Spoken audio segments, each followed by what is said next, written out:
Namaskar, parents. So, today we are bringing to you the second part of immunity building in children. In this video, we'll be talking about some very simple changes in our dietary habits, in our routines, and a little precaution from our side, which will help our children to not fall ill very frequently.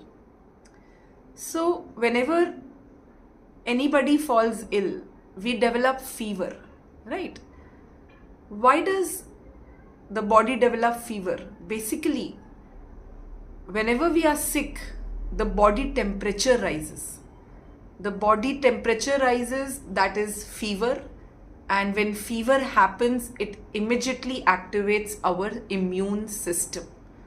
So, one way of activating the immune system is to raise the body temperature. So, what can we do naturally to raise the body temperature? Number one, massage. Regular massage with oil.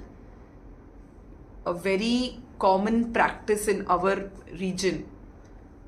During winters, our grandmothers used to rub oil on our palms, on our soles to keep them warm. So, massage, even if you cannot massage the whole body, at least the limbs. Massage the limbs, massage the palms, massage the soles, massage the head, the skull, the hair. Massage is a way of increasing the body temperature. Number two is exercise. Any form of gross motor exercise which causes your child to get tired, sweat, climbing stairs, going up and down the stairs, jumping on a trampoline, running, cycling, walking, again will increase the body temperature. Number three, wear warm clothes. Wear layers of clothes. Now, I stay in Mumbai. Here the evenings are cold, the morning is cold, early morning it is cold, and otherwise during the day it's warm. So the child in one day, in 24 hours, is exposed to very different climatic conditions. The parents feel warm, so they do not cover their child. No, please make layers of clothing. Let the child wear a vest, let the child wear an inner, let the child be warm. They say it is very important to cover three regions. One is the neck, the other is the wrist, and the third are the ankles. So please, let your child wear full sleeve clothes. Let them wear polo necks, cover their neck, let them wear socks, let them be warm. Even if you feel that your child is uncomfortable, it's not so. Let them be little warm. And number four is food. What we eat also affects our body temperature. Our basic spices, ginger, garlic, they are all known to cause increase in the body heat. This is something you know, but now how to implement it on our children? A child will not accept garlic and ginger. No, if you make ginger, you make ginger juice and you give it to him, he will spit it out. Our children are very, very picky eaters. They do not accept different tastes very fast, and ginger, garlic are very strong flavors. So how do you give it to the child? So you can just take out some little juice, mix it with honey, and do not expect the child to have a teaspoon. No. Just a lick from your finger. That's it. Even if that much goes in every day, it is an accomplishment. Keep your targets a little low. Keep your expectations a little low. Just a lick every day consistently will also benefit your child. So Do not go in for the highest, no, little by little. So incorporate garlic in your child's diet in the form of juice mixed with honey, or in tea, or a little bit in whatever the child is eating.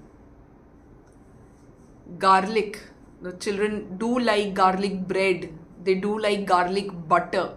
So if your child is not following GFCF, you can incorporate it that way. Otherwise, you can add a little garlic in the pulses, the dal that you make for your child. Turmeric powder, haldi, it is such a good anti-inflammatory agent. When we are not well, our mothers, they mix turmeric powder and milk and give it to us. Incorporate it in your child's diet on a regular basis.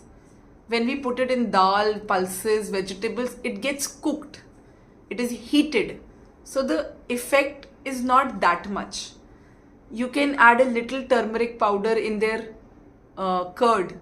If you give your child curd, or you give if you're on casein-free diet, if you use almond milk or soya milk, just there you add a little to lukewarm milk. If you're giving your child curd, there you can add a little.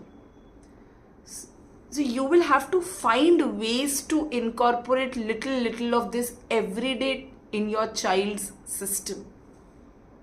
So our spices are a major source of heat. So please add them. Another very important part is minerals and vitamins. When we feed our children as Indian mothers, our tendency is just to ensure that our child's stomach is full, not the nutrient content. Even my tendency is like that. But vitamins are important for immunity. Vitamin C, vitamin E, vitamin A. Now, how do you give vitamin C? We all know. Any citrus fruit, any fruit that is sour, when we say oranges, mosambi, avla, they are all very rich sources of vitamin C.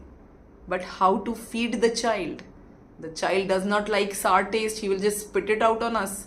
How to give it to him? So you can make a smoothie, you can make a juice. If you give milk, fine. If you do not give milk, you can use almond milk, soya milk, and make a smoothie. A little, do not put the whole orange in it. Little orange, maybe just 2 pieces of orange, and make a smoothie out of it. Add some natural sweeteners, like you can add dates. So that is a source of vitamin C. Vitamin E, that is our dry fruits, like almonds and walnuts, very rich in vitamin E. How do you give them? You can just powder them.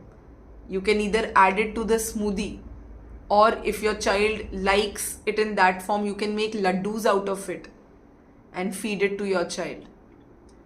Or if your child eats oats or dalia, you can just sprinkle a little on top of it and let your child have it.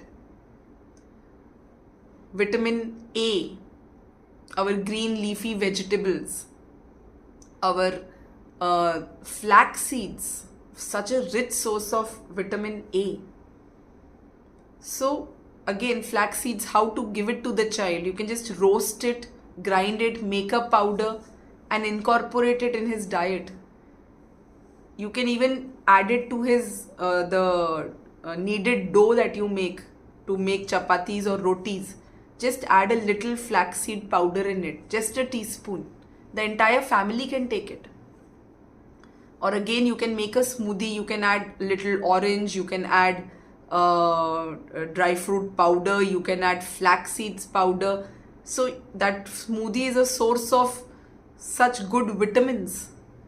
Don't expect your child will have that glass full of that smoothie.